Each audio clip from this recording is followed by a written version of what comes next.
तो हमने 30 क्वेश्चंस कर लिए थे। ठीक है, बढ़ेंगे नेक्स्ट क्वेश्चन की तरफ। और हमारा नेक्स्ट टॉपिक जल्दी से स्टार्ट करते हैं। ठीक है, चलो। उससे पहले ये देखो, ट्रांसफार्मर या ऑटो ट्रांसफार्मर क्या चीज़ें होते हैं, उससे रिलेटेड मैं आपको ना एक ही स्लाइड के अंदर सारा कुछ समझा देता हूँ। सारी डिटेल जो इंपॉर्टेंट इन्फॉर्मेशन है वो ट्रांसफार्मर और ऑटो ट्रांसफार्मर की आपको मिल जानी। ठीक है, सबसे पहले यहाँ देखो हमारा ट्रांसफार्मर। ठीक है, जो ये ट्रांसफार्मर है, ट्रांसफार्मर मैंने आपको बताया था स्टैटिक डिवाइस होता है। सर इस लाइन का मतलब ये है कि ट्रांसफार्मर में कोई घूमने वाला पार्ट नहीं है। जैसे जनरेटर या मोटर में घूमने वाले पार्ट रोटर होता था, शाफ्ट जो आपने अक्सर जनरेटर के बाहर छोटा सा निकला हुआ लोहे का डंडा देखा होगा, वो घूम रहा होता है तो उसे शाफ्ट बोलते हैं। ठीक है, वे सिमिलरली मोटर में भी घूमती हुई चीज़ होती है, देखी होगी आपने, बाहर को निकली हुई होती है, तो वो रोटर का शाफ्ट ही होता है। ठीक है, तो जैसे कि ट्रांसफार्मर में ऐसी कोई भी अंदर कोई भी ऐसा पुर्जा नहीं है जो घूम रहा हो, इसलिए इसको स्टैटिक डिवाइस कहा जाता है। स्टैटिक का मतलब होता है रुकी हुई चीज़, और एक होता है स्टैटिक, एक होता है मूविंग। ठीक है, तो मूविंग का मतलब होता है घूमने वाला, स्टैटिक का मतलब होता है रुका हुआ। ठीक है, तो ये स्टैटिक डिवाइस है। उसके बाद मैंने आपको बताया था कि ये कांस्टेंट पावर और कांस्टेंट फ्रीक्वेंसी डिवाइस है। कांस्टेंट पावर मतलब कि ये जो पावर प्रोड्यूस करता है, प्राइमरी और सेकेंडरी दोनों साइड पर इसकी पावरें सेम होती है। मान के चलो कि अगर हमारा एक टू वाइंडिंग का ट्रांसफार्मर है, अगर इसके यहाँ पर 40 वॉट है तो यहाँ पर भी 40 वॉट ही ये पैदा करके देगा आपको। ठीक है, समझ में आई। ट्रांसफार्मर को सिर्फ हम यहाँ से एसी सप्लाई, जैसे हम कहते हैं ना सॉकेट में किसी चीज़ को लगाते हैं, या कोई हम मोटर लेकर आए तो उसको हमने अपने घर पे लाकर सॉकेट में, बिजली वाले सॉकेट में कनेक्ट कर दिया, तो हम सिर्फ सप्लाई उसको प्राइमरी साइड से देते हैं। सिमिलरली ट्रांसफार्मर में हम उसको सप्लाई प्राइमरी साइड से देते हैं, तो सेकेंडरी साइड से वो कितनी पावर पैदा करेगा, तो जितनी पावर हमने उसको दी होगी ना, उतनी ही पावर वो दूसरी साइड पैदा करके देगा। अब वोल्टेज बढ़ा कर देगा घटा कर देगा, वो मैंने जैसे कि आपको बताया था कि अगर यहाँ पर वोल्टेज ज़्यादा है तो करंट कम होगा। अगर यहाँ पर अब ये वोल्टेज बढ़ी हुई है, जैसे यहाँ पर 200 वोल्ट है। ठीक है, अगर यहाँ पर 200 वोल्ट है तो यहाँ पर करंट कम होगा। ठीक है, करंट कम होगा, मान लो 20 एम्पेयर का करंट हुआ। ठीक है, तो यहाँ पर ये वोल्टेज, अगर ये स्टेप डाउन ट्रांसफार्मर है, स्टेप डाउन का मतलब क्या होता है कि ये वोल्टेज को घटा कर देगा, तो वोल्टेज घटा कर देगा तो मान लो यहाँ पर 100 वोल्ट होगी। ठीक है, तो यहाँ पर 40 एम्पेयर का करंट हो गया। तो अगर मैं इसको वॉट करूँ तो पावर क्या होता है, V इंटू आई। सर यहाँ पर अगर वोल्टेज कम हुई तो करंट ज़्यादा होगा। ठीक है, आपस में इन दोनों की लगती है, किसकी, वोल्टेज और करंट की। अगर वो कहता है वोल्टेज ज़्यादा होगा तो करंट कम, वोल्टेज कम तो करंट ज़्यादा। ठीक है, तो यहाँ पर अगर 200 मल्टीप्लाई बाय 20 करूँ तो ये आ गया, 4 के आगे 3 जीरो हैं। सिमिलरली अगर यहाँ पर 100 मल्टीप्लाई बाय 40 करूँ तो 4 के आगे 3 जीरो हैं। तो ये मैंने क्या निकाला, ये सर पावर निकाली है। पावर होती है V इंटू आई, ये वॉट हो गया। ठीक है, तो आप क्या देख रहे हो कि सर पावर तो दोनों पास से सेम ही है, सिर्फ वो इसको ट्रांसफार्मर को कहा जाएगा स्टेप डाउन ट्रांसफार्मर, क्योंकि इसने वोल्टेज को कम करके दी है। समझ में आई। तो ये कांस्टेंट पावर डिवाइस है, ये स्थिर पावर अतः निरंतर फ्रीक्वेंसी डिवाइस है। निरंतर फ्रीक्वेंसी मतलब कांस्टेंट फ्रीक्वेंसी का क्या मतलब हो गया कि वही चीज कि अगर यहाँ से 50 हर्ट्ज की फ्रीक्वेंसी दी है ना, जो हम सप्लाई दे रहे हैं, अगर हमारी 50 हर्ट्ज की फ्रीक्वेंसी है तो सिमिलरली 50 हर्ट्ज ही हमारी सेकेंडरी साइड पर होगी। सेकेंडरी साइड पे फ्रीक्वेंसी चेंज नहीं होती है। ट्रांसफार्मर ऐसा कोई भी डिवाइस नहीं है जो फ्रीक्वेंसी को बदलता हो, फ्रीक्वेंसी को बदल कर नहीं देता, ये सिर्फ वोल्टेज को बदलता है, ये सिर्फ करंट को बदलता है। वोल्टेज और करंट बदलते हुए दिख रहे हैं, तो पावर का क्या बदलती हुई दिखी, नहीं दिखी। फ्रीक्वेंसी बदलती हुई दिखेगी, नहीं दिखेगी। इसलिए इसको स्थिर फ्रीक्वेंसी या फिर स्थिर जो कहते हैं पावर डिवाइस कहा जाता है। अच्छा, Faraday law of mutual induction या फिर इलेक्ट्रोमैग्नेटिक इंडक्शन, दोनों एक ही बात होती है। इलेक्ट्रोमैग्नेटिक इंडक्शन या म्यूचुअल इंडक्शन दोनों प्रिंसिपल पर काम करता है, एक ही बात है दोनों का। ठीक है, सर ये है क्या इलेक्ट्रोमैग्नेटिक इंडक्शन का काम, कुछ नहीं है। सबसे पहले इसका जो कोर होता है इसको मैग्नेट बनाया जाता है। ठीक है, ध्यान से सुनना, कोर को मैग्नेट बनाया जाएगा। कैसे बनाया जाएगा, कोर के ऊपर वाइंडिंग को लपेट दिया जाएगा। ठीक है, एक लोहे का पीस लिया, मान लो हमने एक लोहे का पीस लिया, उसके ऊपर वाइंडिंग को लपेट दिया। अब ये जो लोहे का पीस है, आयरन का पीस है, ये अभी तक मैग्नेट तो नहीं बना हुआ, ठीक है? इसको मैग्नेट कैसे बनाऊँ मैं? मान लो मैं बाज़ार से लोहे का पीस लाया, उसको मैग्नेट बनाना है, उसके ऊपर तार को लपेट दूँगा, तार के अंदर से क्या फ्लो करा दूँ? सर सप्लाई दे दूँ उसको, मतलब उसके अंदर से एसी करंट फ्लो करा दूँ। कौन-सा करंट? एसी करंट, ठीक है? तो वो जो करंट होगा, वो उस लोहे के पीस के अंदर फ्लो जब करेगा तो वो मैग्नेट बन जाएगा। मैग्नेट कैसे? सर चुंबकी, जो चुंबक होते हैं ना, वो उसकी तरह बिहेव करेगा। अब मैग्नेट को क्यों बनाया? सर हमने क्या सोचा था कि यहाँ की जो करंट होगी ना, वहाँ पर फ्लो कैसे के लेकर जाएँगे, क्यों कैसे जाएगी? ये जो करंट यहाँ पर फ्लो करेगी ना इस वाइंडिंग में जो करंट फ्लो कर रही है, ठीक है? वो ना एक फ्लक्स बनाएगी। क्या बनाएगी? फ्लक्स बनाएगी। अब जब वो फ्लक्स फ्लक्स क्या होता है सर? मैग्नेटिक फील्ड का फ्लो करना। सर मैग्नेटिक फील्ड क्या होती है? Sir magnetic lines of forces का फ्लो करना। सर मैग्नेटिक लाइन्स क्या होती हैं? जब एक चुंबक अपने आले-दुआले एरिया बनाता है, जो मैंने आपको बताया था, अगर उस एरिये में कोई लोहे का पीस आ जाए तो वो चिपक जाएगा। तो ये जो एरिया बनता है ना, ये इसको हम कहते हैं मैग्नेटिक फील्ड, ठीक है?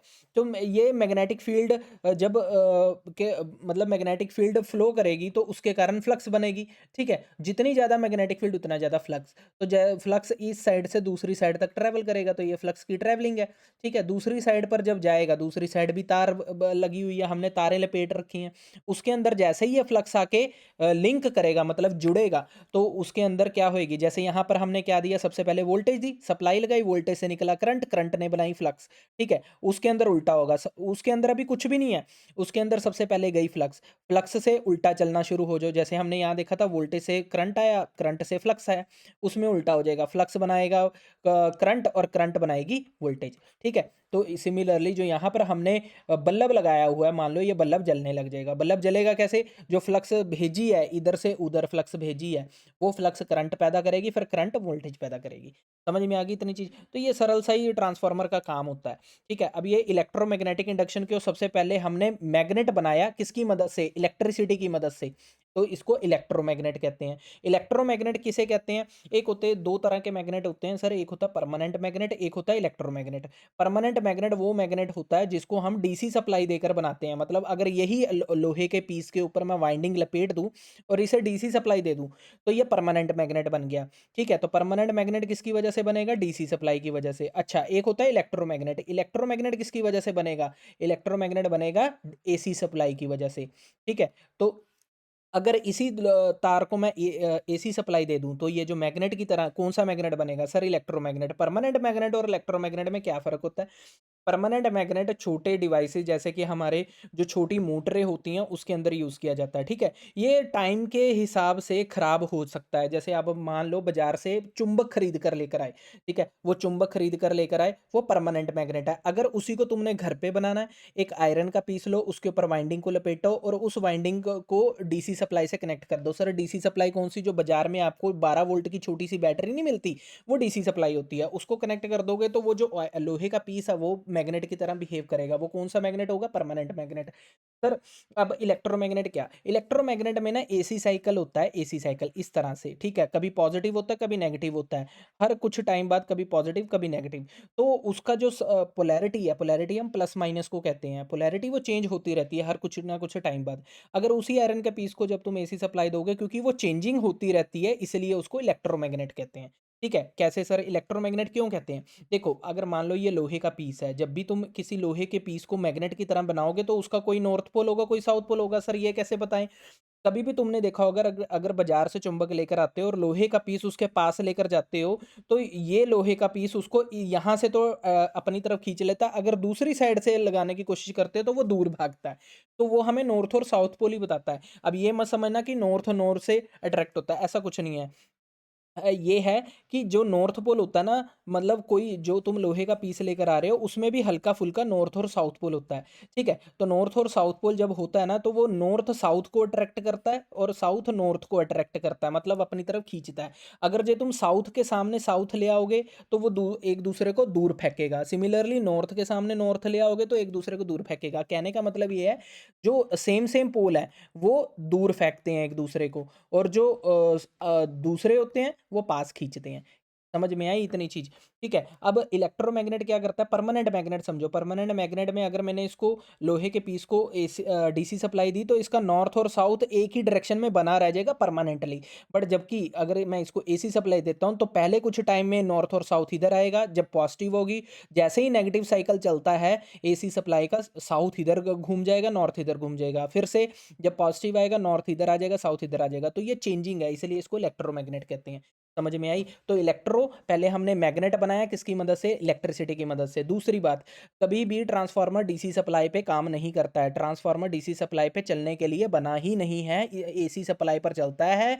इसलिए इसका प्रिंसिपल भी इलेक्ट्रोमैग्नेटिक इंडक्शन। इंडक्शन क्या होता है सर? ये इंडक्शन ही तो बना रहा है जिससे एक साइड की फ्लक्स दूसरी साइड पे पहुंच पा रही है।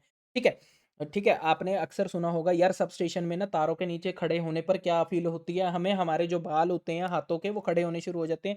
अक्सर लोगों को कहता सुना होगा यार इंडक्शन फील हो रही है। इंडक्शन का मतलब ये होता है कि जो उसकी इलेक्ट्रिसिटी है ना, जो तार में इलेक्ट्रिसिटी करंट फ्लो हो रहा है, उसने आसपास अपना दायरा बना रखा है। वो दायरे के अंदर अगर आप जाके खड़े हो जाओगे ना तो आपके बालों को हल्का फुल्का उठाव सा मिलेगा, क्योंकि वो आपको अपनी तरफ खींचना चाह रही है।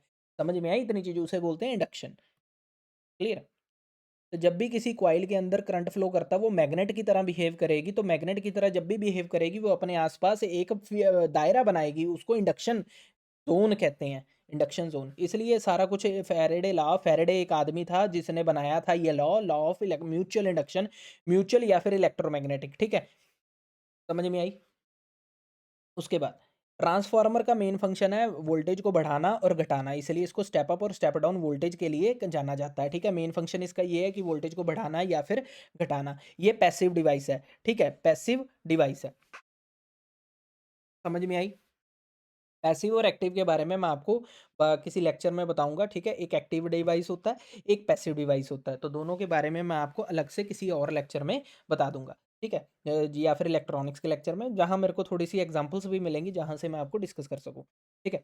उसके बाद अगर मैं बात करूं, EMF polarity is decided by the Lenz law. EMF क्या होती है? देखो सर, जब भी कभी इसको सप्लाई दी जाती है ना तो ये वोल्टेज यहाँ पर जैसे ही कॉइलों में करंट फ्लो करता है तो ये ईएमएफ बनाता है। और ईएमएफ का जो हमारा फॉर्मूला है वो है 4.44 फाई एफ एन। ठीक है, फाई एफ एन। एन यहाँ पर क्या है? Number of turns. ठीक है, और एफ क्या है? फ्रीक्वेंसी। और जो हमारा ये फाई है वो है फ्लक्स। क्लियर? समझ में आई इतनी चीज?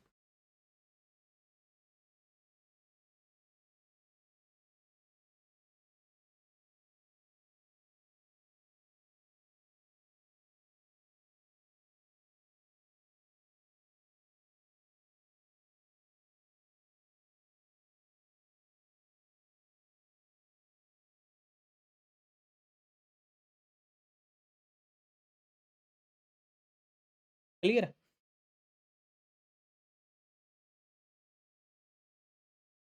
ठीक है, इसके साथ और इसके साथ क्या है? इसके साथ तुम जोड़ लो बी। ठीक है, बी क्या है? बी एम, जिसे हम कहते हैं मैक्सिमम फ्लक्स डेंसिटी।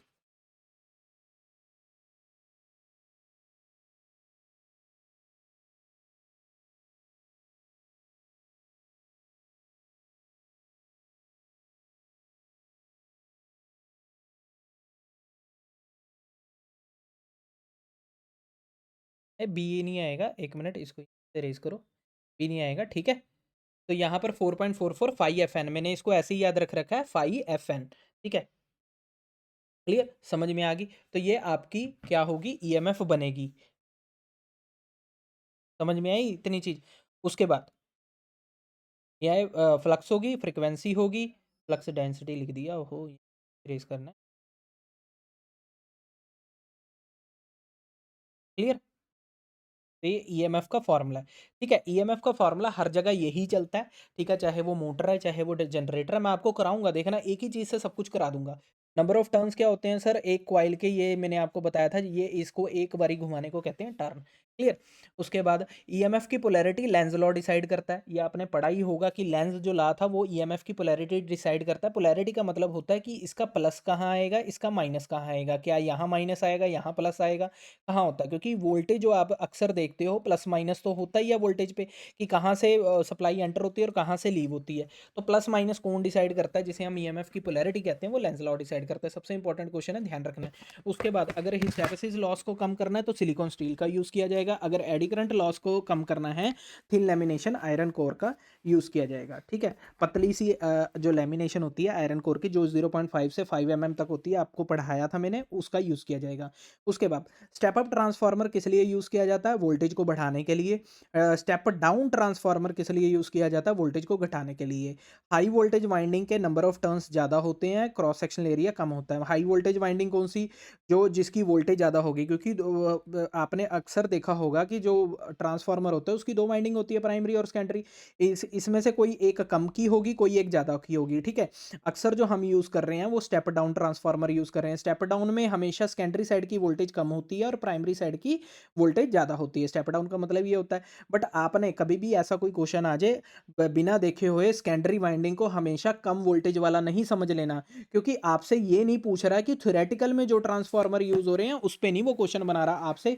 जो क्वेश्चन बना है ना वो प्रैक्टिकल को, मतलब जो यूज़ आज के टाइम में हो रहा है उसको देख के नहीं बना, वो तो आपके थ्योरी पर बेस होता है। तो उसमें हमेशा कभी भी गलती नहीं कर लेना कि हमेशा सेकेंडरी वाइंडिंग को ही आप कम वोल्टेज वाला समझ लो। मैं आपको अभी क्वेश्चन कराऊंगा, ध्यान रखना, देखना।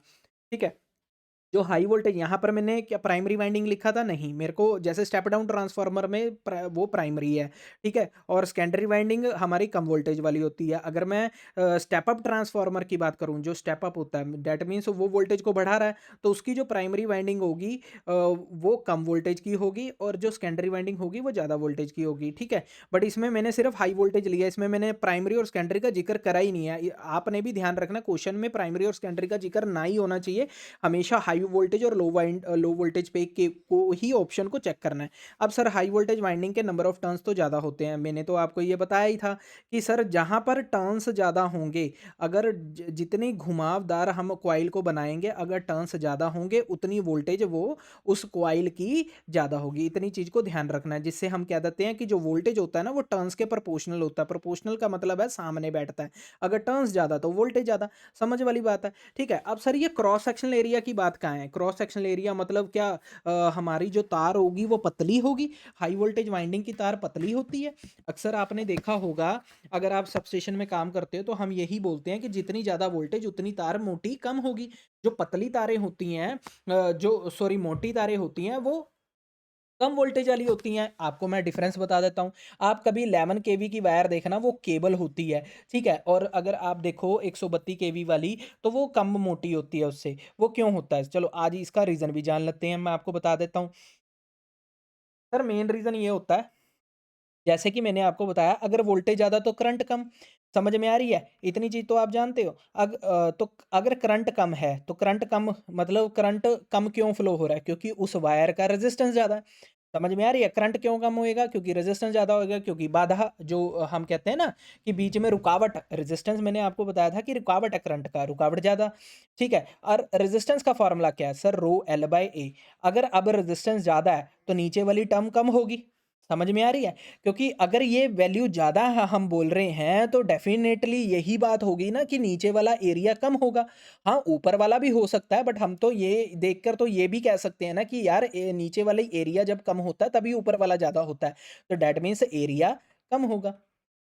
समझ में आ रही है? अगर थ्योरेटिकल चलोगे तो यहाँ से आपका आंसर आ चुका है कि एरिया क्यों कम होता है, क्योंकि करंट कम होता है और रेजिस्टेंस ज़्यादा होगा तो एरिया कम होगा। सिमिलरली अगर वोल्टेज कम होगी तो करंट ज़्यादा होगा, उल्टा चलते हैं ये दोनों। अच्छा, अगर करंट ज़्यादा है तो रेजिस्टेंस कम है। अच्छा, अगर रेजिस्टेंस कम है तो डेफिनेटली सी बात है, अगर ऊपर वाली टर्म छोटी है तो ये वाली टर्म ज़्यादा होगी, इसलिए इसका एरिया ज़्यादा। क्लियर? समझ में आई इतनी चीज़? अब दूसरी चीज़, सर जो इंसुलेशन होती है, इंसुलेशन जैसे हमने बोला कि कॉपर की वायर के ऊपर ब्लैक कलर की जो तार चढ़ी होती है, जैसे मैंने आपको टीवी की वायर की एग्जांपल दी थी, जो इंसुलेशन होती है ना, वो वोल्टेज के ऊपर डिपेंड करती है। मतलब जितनी मोटी केबल होगी ना, जितनी ज़्यादा वोल्टेज होगी, उतनी ज़्यादा इंसुलेशन देनी पड़ेगी। अब इसको उससे मत कंपेयर कर लेना एरिया से कि उतनी मोटी वायर होगी, ना, ना, ना, ना, ना। इंसुलेशन का मतलब होता है कि कॉपर की वायर जो होगी ना, उसके अंदर वो उसकी जितनी ज़्यादा उसके अंदर से तुमने वोल्टेज फ्लो करानी है ना, उसके ऊपर उतनी मोटी लेयर चढ़ानी पड़ेगी, क्योंकि अगर वो वायर को हम मान लो जो तारें जिसकी ज़्यादा वोल्टेज होगी, तो उसके ऊपर अगर हम मोटी लेयर नहीं चढ़ाएंगे ना, तो वोल्टेज ज़्यादा होने के कारण वो अपने आसपास जो मैग्नेटिक फील्ड का दायरा है ना, वो ज़्यादा बना लेगी। तो मतलब झटके लगने के, जो आसपास बंदा काम कर रहा होगा उसको ज़्यादा झटके लगने के चांसेस होंगे, इसलिए इंसुलेशन ज़्यादा मोटी चढ़ाई जाती है। क्लियर?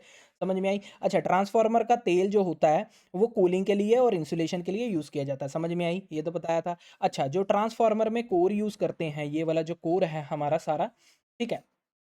ये जो हमारा कोर है, इसकी क्या प्रॉपर्टी होनी चाहिए? सर, हाई परमेबिलिटी होनी चाहिए। परमेबिलिटी का मतलब होता है कि एक साइड की फ्लक्स दूसरी साइड पर ज़्यादा से ज़्यादा जानी चाहिए। परमेबिलिटी का मतलब ये होता है कि मटीरियल, अगर मैं बोल रहा हूँ किसी मटीरियल की परमेबिलिटी हाई है, दैट मीन्स वो अपने अंदर से एक साइड की फ्लक्स दूसरी साइड पर ज़्यादा से ज़्यादा फ्लो करवा पा रहा है, ठीक है? तो हाई परमेबिलिटी का ये मतलब हो गया। रिलक्टेंस का मतलब क्या हो गया कि रिलक्टेंस एक ऐसा, जैसे रेजिस्टेंस करंट को रोकने के लिए बना है, सिमिलरली रिलक्टेंस सर्किट के अंदर फ्लक्स को फ्लो कराने से रोकने के लिए बना है, ठीक है?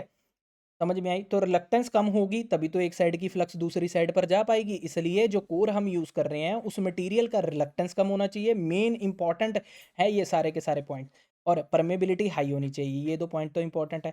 सिमिलरली हिस्टैरिसीस लॉस अगर कम होगा तो बेनिफिट हमें ही है, क्योंकि एक साइड का जो हमें करंट का ड्रॉप होता है वो लॉसेस कम होने चाहिए, कोई भी लॉसेस है वो कम होने चाहिए अगर एफिशिएंसी किसी भी चीज़ की ज़्यादा चाहिए।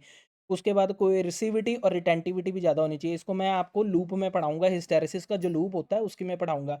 अच्छा, मैग्नेटिक ससेप्टेबिलिटी भी हाई होनी चाहिए, रेजिस्टिविटी भी हाई होनी चाहिए। रेजिस्टिविटी हाई, लो कंडक्टिविटी और हाई मैग्नेटिक ससेप्टेबिलिटी, ये सारे पॉइंट आपने याद कर लेने हैं, वेरी वेरी इंपॉर्टेंट है। क्लियर? उसके बाद जो तेल हम यूज़ करते हैं ट्रांसफार्मर के अंदर, उसका डाइलेक्ट्रिक स्ट्रेंथ ज़्यादा होना चाहिए। डाइलेक्ट्रिक स्ट्रेंथ का मतलब क्या होता है कि मान के चलो कोई मटेरियल है, उसका डाइलेक्ट्रिक स्ट्रेंथ इसलिए ज़्यादा बोल रहा हूँ, अगर एक इंसुलेटर की भी बात करूँ ना, जिसके ऊपर अक्सर आपने खंभों के ऊपर इंसुलेटर देखे होंगे, उसके ऊपर वायर हम रखते हैं, होल्ड करने के लिए उसको यूज़ किया जाता है। उसका मतलब ये है क्योंकि वायर के अंदर वोल्टेज, और वोल्टेज ने अपने आसपास दायरा बना रखा है मैग्नेटिक फील्ड का। जो मटेरियल अपने अंदर से मैग्नेटिक फील्ड ज़्यादा से ज़्यादा पास करा सके बिना अपने आप को खराब किए बगैर, जो मटेरियल अपने अंदर से ज़्यादा मैग्नेटिक फील्ड को पास करा सके बिना अपने आप को खराब किए बगैर, उस मटेरियल का डाइलेक्ट्रिक स्ट्रेंथ ज़्यादा होता है। मतलब डाइलेक्ट्रिक स्ट्रेंथ का मतलब ये होता है मैग्नेटिक फील्ड को सहन करने की शक्ति, ठीक है? तो हाई डाइलेक्ट्रिक स्ट्रेंथ का जो तेल होगा उसको मतलब जो हमारी मैग्नेटिक फील्ड है उसको सहन करने की शक्ति होनी चाहिए। क्यों? क्योंकि सर वो वाइंडिंग के आसपास है तेल, और वाइंडिंग में करंट फ्लो कर रहा है, वोल्टेज फ्लो कर रही है, तो वोल्टेज जो भी फ्लो करेगी वो अपने आसपास मैग्नेटिक फील्ड का दायरा तो बनाएगी, तो तेल ही तो है आसपास, तो तेल को सहन शक्ति होनी चाहिए इतनी, ठीक है? विस्कोसिटी उसकी कम होनी चाहिए, गाढ़ापन जो होता है ना, तो थिकर है, लेस जो कहते हैं, ठीक है? वो गाढ़ापन कम होना चाहिए। फ्लैश पॉइंट, आग जल्दी से ना लगे। फ्लैश पॉइंट का मतलब होता है वो पॉइंट जिसके ऊपर जाते ही तेल आग पकड़ ले। एक पॉइंट होता है, जैसे मैं बोलूँ कि एक थर्मोमीटर है, थर्मोमीटर पे 98 डिग्री है, अगर इसके ऊपर टेम्परेचर गया तो वो आग पकड़ लेगा। सिमिलरली ये इसको, इस पॉइंट को फिर मैं कह दूंगा फ्लैश पॉइंट। तो वो पॉइंट जिसके ऊपर जाते ही अगर चला गया तो टेम्परेचर, तो वो आग पकड़ लेगा। तो आग इसलिए हाई फ्लैश पॉइंट का मतलब होता है हम चाहते हैं कि ये पॉइंट ना बहुत ज़्यादा वैल्यू पर जाकर हो, 105 डिग्री पर हो, ताकि हमारा सेफ हो जाए, ताकि आग जल्दी से ना लगे। रेजिस्टिविटी और स्पेसिफिक पॉइंट मतलब करंट ना फ्लो करे ऑयल में से। रेजिस्टिविटी इसलिए हाई होनी चाहिए क्योंकि रेजिस्टिविटी डिपेंड करती है रेजिस्टेंस के ऊपर, अगर ये ज़्यादा होगी तो रेजिस्टेंस ज़्यादा होगा, अगर रेजिस्टेंस ज़्यादा हुआ तो करंट कम होगा। हम यही तो चाहते हैं कि तेल के अंदर से करंट ना फ्लो करे। तेल क्यों करंट फ्लो करेगा? तेल के अंदर से करंट फ्लो करा तो आग लग जाएगी, इसलिए उसकी रेजिस्टिविटी भी ज़्यादा होनी चाहिए। मॉइस्चर कम होना चाहिए, मतलब जो नमी है तेल में कम होनी चाहिए। क्यों? क्योंकि अगर तेल में नमी ज़्यादा होगी तो तेल प्योर नहीं होगा, अगर तेल प्योर नहीं होगा तो तेल की डाइलेक्ट्रिक स्ट्रेंथ घट जाएगी। अगर मॉइस्चर या फिर कोई भी कह लो डस्ट पार्टिकल अगर होगा तो तेल की डाइलेक्ट्रिक स्ट्रेंथ ना जो होती है वो कम होने लग जाती है। डाइलेक्ट्रिक स्ट्रेंथ हमें हाई रखनी होती है तेल की, समझ में आई? और स्पेसिफिक हीट कैपेसिटी भी हाई होनी चाहिए, मतलब उसके पास ऐसी पावर होनी चाहिए कि जो आसे पासे की वाइंडिंग की गर्मी है ना वो उसको अब्जॉर्ब कर सके, मतलब पी सके उसको, अपने आप को खराब किए बगैर। क्लियर? तो ये सब हमारे ट्रांसफार्मर के पार्ट थे। और ऑटो ट्रांसफार्मर की भी बात कर लूँ तो ऑटो ट्रांसफार्मर एक सिंगल वाइंडिंग का ट्रांसफार्मर है, मतलब उसके अंदर एक ही वाइंडिंग को यूज़ किया जाता है, जैसे कि ये यहाँ पर देख सकते हो। एक सिंगल वाइंडिंग, जैसे इसके अंदर हमने दो वाइंडिंग को यूज़ किया, ये प्राइमरी होगी, ये सेकेंडरी होगी, ठीक है। ये टू वाइंडिंग है आपके सामने, ये रहा, ठीक है। ये प्राइमरी होगी, ये सेकेंडरी होगी, जबकि इसके अंदर एक ही वाइंडिंग को यूज़ कर रखा है। एक ही वाइंडिंग को यूज़ करके एक तार यहाँ से निकाली, ये हो गया हमारा प्राइमरी, ठीक है। और अगर इसको बीच से तोड़कर, मैं तोड़ना नहीं है, मतलब बीच से, इसको बोलते हैं टैपिंग। मैंने आपको बताया था ना, अगर सिंगल वाइंडिंग को बीच में से निकाल लिया जाए तो उसको बोलते हैं टैपिंग। और एक लास्ट तार ले ली तो ये हमारी वोल्टेज इसकी कम हो जाएगी, क्योंकि इसके नंबर ऑफ टर्न्स, अगर इसको हमने पूरी तार को लिया है तो इसमें टर्न ज़्यादा है, तो इसके नंबर ऑफ टर्न ज़्यादा है, तो डेट मीन्स इसकी वोल्टेज हाई होगी यहाँ पर। अगर इसमें हमने थोड़े से ही टर्न को कनेक्ट करा तो इसकी वोल्टेज कम होगी। तो ये ऑटो ट्रांसफार्मर है, सिंगल वाइंडिंग है। अच्छा, इसके बेनिफिट क्या है सर? इसके अंदर दो वाइंडिंग है तो कॉपर ज़्यादा यूज़ हुआ है, इसमें कॉपर कम यूज़ हुआ है। हमने दोनों साइड पे एक ही तार को यूज़ कर लिया, वही सिंगल वाली, तो कॉपर इसके अंदर ज़्यादा यूज़ हुआ है, कॉपर इसके अंदर कम यूज़ हुआ है, तो इसके अंदर कॉस्ट बच गई, ठीक है। बनाने की कॉस्ट बच गई, इसके अंदर कॉस्ट ज़्यादा है, समझ में आ रही है? और दूसरी चीज़ क्या है? दूसरी चीज़ आप यहाँ देखो कि इसकी जो प्राइमरी और सेकेंडरी वाइंडिंग है ना, ठीक है, प्राइमरी और सेकेंडरी वाइंडिंग किसकी? इस वाले की, टू वाइंडिंग ट्रांसफार्मर, जिसको हम टू वाइंडिंग ट्रांसफार्मर भी बोलते हैं। इसकी प्राइमरी और सेकेंडरी वाइंडिंग अलग अलग है। क्या एक दूसरे से जुड़ी हुई हैं? नहीं सर, कोर पे लिपटी हुई हैं पर एक दूसरे से नहीं जुड़ी हुई, जबकि इसमें दोनों वाइंडिंग आपस में ये देखो, यही वाइंडिंग है, ये दूसरी वाइंडिंग है, मतलब ये दोनों वाइंडिंग आपस में एक दूसरे से जुड़ी हुई हैं, ठीक है। तो हम क्या बोलते हैं सर? इलेक्ट्रिकली तो ये लिंक्ड हैं, इलेक्ट्रिकली जुड़ी हुई हैं। मतलब इलेक्ट्रिकली का मतलब क्या होता है? एक का करंट दूसरे में फ्लो कर लेगा आराम से, अगर दो वायरें आपस में जुड़ी होंगी तो एक का करंट दूसरे में आराम से कर सकता है, जबकि इसका करंट इसी कोर में रह जाएगा और इसका करंट अलग से है। तो ये तो इलेक्ट्रिकली कनेक्टेड है और ये इलेक्ट्रिकली आइसोलेटेड है, ठीक है। आइसोलेटेड का समझ रहे हो? आइसोलेटेड का मतलब होता है दूर दूर, ठीक है। अच्छा, ये सर मैग्नेटिकली भी लिंक्ड है, मैग्नेटिकली भी लिंक्ड है, मतलब एक की फ्लक्स दूसरे में फ्लो कर पा रही है। हाँ, ये जो कॉइल पूरी फ्लक्स बनाएगी वही दूसरी में भी फ्लो करेगी, ठीक है। मैग्नेटिकली भी लिंक्ड है, ये मैग्नेटिकली लिंक्ड है, ये भी मैग्नेटिकली लिंक्ड है। कैसे सर? एक की फ्लक्स देख रहे हो, दूसरे साइड पर घूम कर जा रही है, कोर के थ्रू जा रही है, इसमें वाइंडिंग के थ्रू जा रही है, समझ में आ रही है? चल, अब ऑटो ट्रांसफार्मर एक सिंगल वाइंडिंग ट्रांसफार्मर है। पावर इंडक्टिवली भी ट्रांसफर होती है, कंडक्टिवली। कंडक्टिव का मतलब क्या हो गया कि पावर करंट के थ्रू भी ट्रांसफर हो रही है और फ्लक्स के थ्रू भी ट्रांसफर हो रही है, या फ्लक्स के थ्रू। और इंडक्टिवली का मतलब होता है फ्लक्स के थ्रू और ये करंट के थ्रू, ठीक है। एफिशिएंसी ऑटो ट्रांसफार्मर की ज़्यादा होती है टू वाइंडिंग ट्रांसफार्मर से, क्योंकि इसके अंदर कम लॉसेज होते हैं। कम लॉसेज क्यों सर? अगर कॉपर ज़्यादा तो कॉपर लॉस कम, ठीक है, कॉपर लॉस कम। अगर कॉपर ज़्यादा तो कॉपर लॉस भी ज़्यादा, समझ में आ रही है इतनी चीज़? तो अगर इसके अंदर लॉसेस कम है तो डेफिनेटली एफिशिएंसी ज़्यादा है, एफिशिएंसी हाई होगी। एफिशिएंसी का मतलब क्या है कि हमें वो ज़्यादा आउटपुट प्रोड्यूस करके दे रहा है as compare to two winding transformer. अच्छा, सिंगल वाइंडिंग ही प्राइमरी और सेकेंडरी दोनों की तरह काम करती है, एक ही वाइंडिंग, उसमें तो अलग अलग वाइंडिंग थी, इसमें तो सिंगल वाइंडिंग ही, मतलब एक ही वाइंडिंग ही दोनों की तरह काम करती है। वोल्टेज रेगुलेशन ऑटो ट्रांसफार्मर का अच्छा होता है, क्योंकि इसके अंदर वोल्टेज ड्रॉप कम होता है। अच्छे का मतलब क्या? कम। वोल्टेज रेगुलेशन की वैल्यू कम होती है, उसको अच्छा माना जाता है, क्योंकि जितना वोल्टेज रेगुलेशन कम वैल्यू का होगा ना उतना ही अच्छा माना जाता है, ठीक है। वैल्यू कम होगी, जितनी वैल्यू कम होगी उतना अच्छा माना जाएगा, ठीक है। वाइंडिंग इलेक्ट्रिकली तो लिंक्ड नहीं है और कंडक्टिवली आइसोलेटेड है, ठीक है। हाँ, वाइंडिंग ना तो इलेक्ट्रिकली लिंक्ड, ना तो इलेक्ट्रिकली आइसोलेटेड है, ना ही कंडक्टिवली आइसोलेटेड है, ठीक है, क्योंकि दोनों की ही तरह से लिंक्ड है, दोनों ही तरह से लिंक्ड है। आइसोलेटेड का मतलब वो ये बोल रहा है कि ना तो इलेक्ट्रिकली दूर दूर है, ना ही कंडक्टिवली दूर दूर है, ठीक है। लेस कॉपर यूज़ होता है और छोटे साइज़ का भी होता है, ये इसकी एडवांटेज है, बेनिफिट है कि कम कॉपर यूज़ होता है और छोटे साइज़ का है। अच्छा, टू वाइंडिंग ट्रांसफार्मर को जब तुम ऑटो ट्रांसफार्मर में कन्वर्ट करोगे ना तो इसकी केवीए की कैपेसिटी बढ़ जाती है। कैसे सर? जो एक सिंगल वाइंडिंग का ट्रांसफार्मर है, अगर वो 50 केवीए का है, टू वाइंडिंग का ट्रांसफार्मर, ठीक है, दो वाइंडिंग का, अगर जो तुम ऑटो ट्रांसफार्मर में उसको कन्वर्ट करने जाओगे ना तो उसकी केवीए रेटिंग बढ़ जाएगी, ठीक है, पावर बढ़ जाएगी। समझ में आई? ये कहना चाह रहा है, ये इंपॉर्टेंट है, ये आपको आएगा भी, ठीक है। ऑटो ट्रांसफार्मर को मोस्टली वहाँ यूज़ किया जाता है जहाँ पर वोल्टेज को एडजस्ट करने की ज़रूरत पड़ती है, जहाँ पर हम आराम से वोल्टेज को बदल सकें। मोस्टली इनको लेबोरेटरीज में यूज़ किया जाता है। एप्लीकेशन भी देख लो, फ्लोरोसेंट लैंप में यूज़ किया जाता है। वो जो कम वोल्टेज पे कटी हुई वोल्टेज मोटर स्टार्टर, मतलब जो जहाँ पर मोटर को स्टार्ट करने के लिए जो स्टार्टर यूज़ किए जाते हैं, वहाँ पर इसको यूज़ किया जाता है। ऑटो ट्रांसफार्मर स्टार्टर आपने इंडक्शन मशीन में पढ़ा होगा, ठीक है। Series line booster for stable adjustment of line voltage, servo line voltage rectifier, इन सब में यूज़ किया जाता है। क्लियर? तो ये सब आप ऑटो ट्रांसफार्मर के थे। अब हम क्वेश्चन पे चलते हैं, फटाफट से चलेंगे, अब आपको पता लग गया होगा, ठीक है। सर वोल्टेज रेगुलेशन के बारे में भी जान ले, वोल्टेज रेगुलेशन क्या होता है, फटाफट से जानेंगे।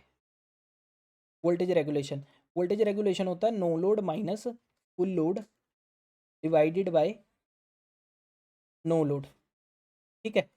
हम अक्सर यही यूज़ करते हैं क्योंकि ये स्टेप डाउन ट्रांसफार्मर है, इसमें वोल्टेज रेगुलेशन हमें कम मिलती है। हम यही चाहते हैं कि वोल्टेज रेगुलेशन हमें कम मिली। अक्सर आपने नीचे फुल लोड वाला भी पढ़ा होगा। देखो अगर मैं बोलूँ कि 20 माइनस 10 डिवाइडेड बाय 20 करूँ तो इसकी वैल्यू 10 बाई 20 कितनी आएगी, 0.5 आएगी। अगर मैं इसको 20 माइनस 10 डिवाइडेड बाय इस वाली वैल्यू से करूँ 10 से, तो इसकी वैल्यू आएगी 1। तो बताओ ये वैल्यू ज़्यादा है या ये वैल्यू? ये वैल्यू ज़्यादा है, पर हमें वोल्टेज रेगुलेशन कम चाहिए। क्यों कम चाहिए? हमें कम वैल्यू वाला चाहिए, तो कम वैल्यू लाने के लिए नीचे नो लोड रखना पड़ेगा, नीचे बड़ी वैल्यू से डिवाइड करना पड़ेगा, नीचे छोटी वैल्यू से डिवाइड करोगे तो ज़्यादा वैल्यू आएगी। समझ में आई? हमें वोल्टेज रेगुलेशन कम क्यों चाहिए? सर हम चाहते हैं जो नो लोड पे मतलब जब ट्रांसफार्मर को नो लोड पे टेस्ट किया गया तो उसने आउटपुट पे 20 वोल्ट दी। जब उसको फुल लोड लगाकर टेस्ट किया गया तो उसने सेकेंडरी वाइंडिंग की जो वोल्टेज होती है वो बात हो रही है, तो उसने फुल लोड पे 10 वोल्ट दी। सर हम चाह रहे हैं ये 20 से 10 क्यों आया? सर बीच में ड्रॉप हुआ, डेट मीन्स 10 वोल्ट गिर गई, ठीक है। हम तो नहीं चाहेंगे कि वोल्टेज गिर जाए, कभी नहीं चाहेंगे वोल्टेज गिरे, नहीं चाहेंगे ना। तो वही चीज़ है कि जब हम कह रहे हैं कि जितनी वोल्टेज वो पैदा कर रहा है अगर उतनी वोल्ट ही वो मतलब लोड को भी दे तो मतलब एफिशिएंसी हाई रहेगी। हम अगर कहें कि मान के चलो वो वोल्टेज ही कम पैदा कर रहा है, ठीक है। वोल्टेज ज़्यादा पैदा कर रहा है बट लोड के पास कम जा रही है, तो डेट मीन्स बीच में कहीं ना कहीं वोल्टेज गिर रही है। सर कहाँ गिर रही है? देखो टू वाइंडिंग ट्रांसफार्मर में अगर मैं आपको बताऊं तो ये रही। देखो सबसे पहले वोल्टेज यहाँ बनती है, ठीक है, 220 वोल्ट बनी। उसके बाद यहाँ आके जो E1 है ईएमएफ बनता है इससे कम बनेगा, 210 वोल्ट बन गया, ठीक है। अच्छा अब ये दूसरी साइड पे पहले बनेगा ईएमएफ 2 बनता है, इससे कम बन गया, मान लो 200 वोल्ट बन गया, ठीक है। फिर करंट बहेगा, करंट बह के जो आउटपुट पे जहाँ पर लोड लगना होता है वहाँ पर वोल्टेज बने 190, ठीक है। मान लो अब ये बीच में कहाँ वोल्टेज गिरी? सर ये इसमें कुछ ना कुछ रेजिस्टेंस होगा, तार का कुछ ना, क्योंकि यहाँ से वहाँ तक ले जाने में कुछ ना कुछ रेजिस्टेंस तार का होगा, और रेजिस्टेंस अगर तार का है तो यहाँ पर वोल्टेज गिरेगी ही गिरेगी, रेजिस्टेंस के पास वोल्टेज गिरेगी, ठीक है। अब मैं यहाँ सेकेंडरी साइड की बात कर रहा हूँ, इसको मैं लेता हूँ नो लोड वाली। नो लोड वाली क्यों? क्योंकि नो लोड पे इतनी ही वोल्टेज बनेगी। अगर मैं ये लोड हटा भी दूँ ना, इसके सेकेंडरी साइड पे लोड हटा भी दूँ तब भी ये वोल्टेज तो बनेगी बनेगी। ये वोल्टेज कब बनेगी? जब मैं लोड लगाऊंगा, ठीक है। तो ये फुल लोड वाली होगी। अब मैं चाह रहा हूँ कि नो लोड से फुल लोड तक जाते जाते बीच में 10 वोल्ट का ड्रॉप आ रहा है, ठीक है। तो 200 माइनस 190, ये वैल्यू कम होनी चाहिए, ये वैल्यू कम होगी तभी तो वोल्टेज रेगुलेशन कम होगा। अब सर ये वैल्यू अगर बढ़ा दूं, मान लो 200 माइनस, ये वैल्यू बढ़ेगी कब? जब ये वैल्यू घटेगी, फुल लोड वाली वैल्यू अगर घट जाएगी तभी तो ओवरऑल वैल्यू बढ़ जाएगी। अब सर अगर ये वैल्यू मैं घटाऊंगा, ये इस वैल्यू को बढ़ाने के चक्कर में मेरे को ये वैल्यू घटानी पड़ेगी, तो डेट मीन्स बीच में कहीं 20 वोल्ट का ड्रॉप हो रहा है, और वो 20 वोल्ट हमारे किसी काम का नहीं है, वो गिर चुका है, वो तो नुकसान है ट्रांसफार्मर के लिए। पैदा वो 200 वोल्ट ही कर रहा है, बट वहां पर लोड के पास तो 180 वोल्ट ही पहुंच रही है, ठीक है, तो वो नुकसान है ना। तो हमें ये वैल्यू ज़्यादा नहीं चाहिए, ये वैल्यू ज़्यादा नहीं चाहिए, ये वैल्यू कम ही चाहिए। कम का मतलब है कि जितनी वोल्टेज बना रहा था, कम ड्रॉप के कारण उतनी वोल्टेज ही वहां पर पहुंच पाई। समझ में आई इतनी चीज? इसलिए नीचे नो लोड को रखा जाता है। क्लियर? तो वोल्टेज रेगुलेशन कभी भी निकालना हो तो नो लोड की वोल्टेज यहाँ पर देख रहे हो 240 है, और फुल लोड की वोल्टेज कितनी है 220, और नीचे हम रखेंगे 240, ठीक है। कहीं भी आपको मिल जाए तो आपने यही फॉर्मूला यूज़ करना है, ठीक है। जब इसको डिवाइड करेंगे तो 8.33 आंसर आएगा, निकाल लेना। क्लियर? उसके बाद सर प्राइमरी वोल्टेज और सेकेंडरी वोल्टेज में आइडियल ट्रांसफार्मर कौन सा होता है? जिसके अंदर लॉसेस नहीं होते, ठीक है। जिसके अंदर लॉसेस नहीं होंगे तो उसके अंदर ये सर आपने ये क्यों बताया, ये देखो ये क्यों बताया कि E1 कम होगा 220 से 210? सर बीच में वायर का रेजिस्टेंस, तार है ना, तार का रेजिस्टेंस होगा तो वोल्टेज गिरेगी गिरेगी। अच्छा, आइडियल में क्या बोल रहा हूँ कि लॉसेस होते ही नहीं है। जब लॉसेस नहीं होंगे तो ये मतलब जितना यहाँ होएगा उतना ही यहाँ होएगा, उतना ही वहाँ होगा, सारी जगह उतना ही उतना होगा। ठीक है, तो ये जो सारा कुछ है, E1 E1 V1 के बराबर और E2 V2 के बराबर। ठीक है, समझ में आई कि जितना इधर वाली ये जो हमारा एक वाइंडिंग है, ठीक है, जितना हमने यहाँ से दिया V1 उतना यहाँ बना E1। ठीक है, जितना यहाँ पर E2 बना उतना वहाँ पर V2 बना। क्यों? क्योंकि बीच में लॉसेज है ही नहीं, क्योंकि आइडियल ट्रांसफार्मर है। आइडियल का मतलब ये होता है कि हमने सिर्फ थ्योरेटिकल में पढ़ा है, हमने सिर्फ मान रहे हैं कि लॉसेज है ही नहीं ट्रांसफार्मर में, बट प्रैक्टिकल में लाइफ में ये चीज़ नहीं होती है। बट हम ये थ्योरेटिकल में पढ़ते हैं, थ्योरीज में पढ़ते हैं, तो इसके लिए इसका पता होना चाहिए। क्लियर, समझ में आई? तो ये वो ट्रांसफार्मर है जिसमें लॉसेज नहीं होते। सर ये E1 और E2 का क्या चक्कर है? E1/E2 आपने अक्सर सुना होगा, ये होता है N1/N2। ठीक है, ये आपने अक्सर फॉर्मूला सुना होगा, जिसको हम ए भी कह देते हैं, और इसको कई बारी V1/V2 भी कह देते हैं। ठीक है, तो ये जो चक्कर होता है ना, ये टर्न्स होते हैं। N1/N2 टर्न्स हो गए, E1 इसका EMF, E2 उसका EMF, V1 इसका वोल्टेज, V2 उसका वोल्टेज।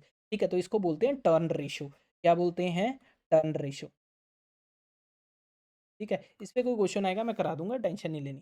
ठीक है, स्टेप अप ट्रांसफार्मर वोल्टेज बढ़ाने के लिए यूज़ किया जाता है। स्टेप अप का मतलब ये है कि वोल्टेज बढ़ानी है हमने।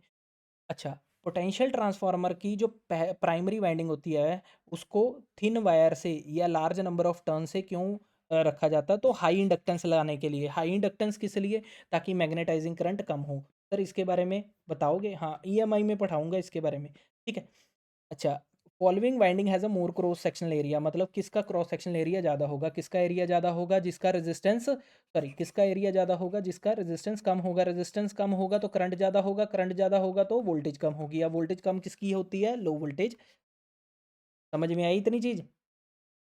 समझ में आई कैसे करा? एरिया ज़्यादा, एरिया ज़्यादा तो ये फॉर्मूला लगा लो, एरिया ज़्यादा तो रेजिस्टेंस कम। अच्छा, बाधा कम, रुकावट कम, तो करंट की रुकावट कम है तो करंट ज़्यादा, करंट ज़्यादा तो वोल्टेज कम, लो वोल्टेज वाइंडिंग। अच्छा, अब इसको मैंने प्राइमरी और सेकेंडरी में तो नहीं डील किया ना, कभी नहीं करना प्राइमरी और सेकेंडरी में, सिर्फ हाई और लो वोल्टेज में डील करना है। अच्छा, यहाँ पर देखो, यहाँ पर ये जो एसी आपको पूछ रहा है कि ये कौन सा ट्रांसफार्मर है, यहाँ पर सप्लाई देखो ये बड़ी है, इसको छोटा क्यों कर दिया? ये जो एसी सप्लाई है, ये एसी सप्लाई होती है, एसी सप्लाई। ये अगर हाई वैल्यू की है, ये कम वैल्यू की कैसे होगी? मान लो ये जो एसी सप्लाई होती है ना, ये जो टॉप की पीक होती है, मैक्सिमम वैल्यू होती है। अगर ये 220 वोल्ट है तो नीचे वाली माइनस 220 वोल्ट होगी। ठीक है, ये टॉप की वैल्यू होती है, मैक्सिमम वैल्यू। अब इसकी वैल्यू कम क्यों होगी? वैल्यू कम इसलिए होगी क्योंकि इसने वोल्टेज कम बनाई सेकेंडरी साइड पे। मान लो 110 बनाई, मान लो 110 बनाई, इसलिए इसकी वैल्यू कम होगी। अगर ये वैल्यू कम होगी, दैट मीन्स ये 220 वोल्ट से 110 वोल्ट जनरेट कर रहा है, तो ये स्टेप डाउन ट्रांसफार्मर है। अगर ये साइकिल इस छोटा देखो, हाइट में, ऊंचाई में छोटा देखो, ऊंचाई में इधर बड़ा और ऊंचाई में उधर छोटा, तो डेट मीन समझ लो स्टेप डाउन है, वोल्टेज कम बन रही है। ठीक है, working principle Faraday law of electromagnetic induction. Step up transformer में क्या बढ़ता है? वोल्टेज बढ़ती है। ठीक है, पोटेंशियल ट्रांसफार्मर मेनली किसके लिए यूज़ किया जाता है? सबस्टेशन में वोल्टेज की रेंज को बढ़ाने के लिए, वो मतलब पोटेंशियल ट्रांसफार्मर मेनली वोल्टेज को नापने के लिए यूज़ किया जाता है, और हाई वोल्टेज को नापने के लिए यूज़ किया जाता है। तो उसके लिए कौन सा डिवाइस होता है? Sir volt meter. Volt meter एक ऐसा डिवाइस है जो कि सेकेंडरी साइड की, मतलब जो छोटी छोटी वोल्टेज होती है उसको नापने के लिए, इसलिए पोटेंशियल ट्रांसफार्मर वोल्ट मीटर की रेंज को बढ़ाने के लिए यूज़ किया जाता है। क्यों? सर वोल्ट मीटर एक छोटा सा डिवाइस होता है, जो आपने अक्सर देखा होगा, वोल्ट मीटर सिर्फ छोटी वोल्टेज को नापता है। अगर बड़ी वोल्टेज जो 220 केवी है, 132 केवी है, उसको नापने के लिए वोल्ट मीटर सफिशिएंट नहीं होता है, इसलिए पोटेंशियल ट्रांसफार्मर का यूज़ किया जाता है। तो रेंज किसकी बढ़ाई इसने? वोल्ट मीटर की। क्योंकि वोल्ट मीटर छोटी डिवाइस को छोटी वोल्टेज को नापता था, उसकी अगर बड़ी रेंज को नापना है तो पोटेंशियल ट्रांसफार्मर का यूज़। ठीक है, कौन सा ट्रांसफार्मर का पार्ट नहीं है? कंजर्वेटर है, ब्रीदर है, बुशिंग है, आइसोलेटर नहीं होता। ठीक है, आइसोलेटर ट्रांसफार्मर का पार्ट नहीं होता। ट्रांसफार्मर के कोर की जो लैमिनेशन होती है, उसको इंसुलेट करने के लिए किसका यूज़ किया जाता है? वार्निश का। क्लियर। टोटल लॉसेज जो ट्रांसफार्मर में होते हैं वो वोल्टेज और करंट पे डिपेंड करते हैं। सर कैसे? ध्यान से सुनना। जो इसके अंदर दो तरह के लॉस होते हैं, एक होते हैं कांस्टेंट लॉस, जिसको हम कोर लॉस भी कह देते हैं। ये वोल्टेज पे डिपेंड करता है, बता दूंगा, लेक्चर लेंगे हम, मैं बता दूंगा। ठीक है, जो कॉपर लॉस होता है, copper loss I square R होता है, ये आपका करंट पे डिपेंड करता है। इसलिए वोल्टेज और करंट पे दोनों लॉसेस डिपेंड करते हैं। टोटल पूछे हैं ना, total constant plus copper loss हो गए। ठीक है, इंडक्टिव कॉइल ट्रांसफार्मर की क्या होती है? इंडक्टिव कॉइल कौन से कहते हैं? ये वाली कॉइलें जो होती हैं, इनको इंडक्टिव कॉइल ही कहते हैं, क्योंकि ये मैग्नेटिक फील्ड बनाते हैं, तो इंडक्टिव कॉइल कहते हैं। ठीक है, ये दोनों ही एक ऑटो की नहीं पूछ रहा, नॉर्मली ट्रांसफार्मर की पूछ रहा है। क्या इलेक्ट्रिकली कनेक्टेड होती हैं? सर नहीं, इलेक्ट्रिकली तो सेपरेटेड होती हैं। करंट तो नहीं एक दूसरे का फ्लो कर पाता, आपस में जुड़ी तो नहीं होती। इलेक्ट्रिकली तो सेपरेटेड होती है पर मैग्नेटिकली कनेक्टेड होती है कोर की वजह से। ठीक है, तो ये था हमारा आज का क्वेश्चन। ठीक है, एफिशिएंसी का मैं आपको यहाँ पर फॉर्मूला बता देता हूँ। किसी भी इक्विपमेंट की जो एफिशिएंसी होती है वो कैसे निकलती है। एफिशिएंसी का फॉर्मूला होता है output power divided by input power. कोई भी किसी चीज़ की एफिशिएंसी मतलब कितना अच्छा है वो कैसे नापते हैं? आउटपुट की पावर ऊपर आती है, नीचे इनपुट की पावर आती है, मतलब कितनी वो आउटपुट पैदा कर पा रहा है, कितनी पावर पैदा कर पा रहा है, और नीचे क्या आएगी, कितनी पावर हम उसको दे रहे हैं। ठीक है, समझ में आई इतनी चीज़? तो एफिशिएंसी इसको कहते हैं। अच्छा, इसको हम और किस वे से लिखते हैं? Output power divided by output power plus losses. Transformer में अक्सर तुमने देखा होगा। अच्छा, ये लॉसेस जो होते हैं वो पीसीयू जिसको हम कॉपर लॉस, और पीआई जिसको हम आयरन लॉस कह देते हैं। आयरन लॉस कांस्टेंट लॉस ही होते हैं। इसको दो तरह से ऐसे लिखा जाता है कि efficiency is equal to output divided by output plus PI plus PCU. अच्छा, अगर एफिशिएंसी मैक्सिमम करनी है, अगर ये वैल्यू बढ़ानी है तो ये वैल्यू घटानी पड़ेगी। उसके लिए इन दोनों को हम अक्सर डेरिवेशन करते हैं, एक डिफरेंशिएशन। अगर मैक्सिमम वैल्यू निकालनी होती है तो डी बाई डी टी करके डिफरेंशिएट करते हैं, तो उसमें हमें एक चीज़ मिलती है कि जो आयरन लॉस है ना वो कॉपर लॉस के बराबर आते हैं, तभी एफिशिएंसी मैक्सिमम होती है। ठीक है, अक्सर आपने देखा होगा आयरन लॉस कॉपर लॉस के बराबर आएंगे, तभी एफिशिएंसी मैक्सिमम होगी। ठीक है, अब अक्सर आपने एक ये चीज़ सुना होगा, लोड फैक्टर। लोड फैक्टर होता है P I by P C U. ठीक है, और इसका अंडर रूट ये होता है लोड फैक्टर।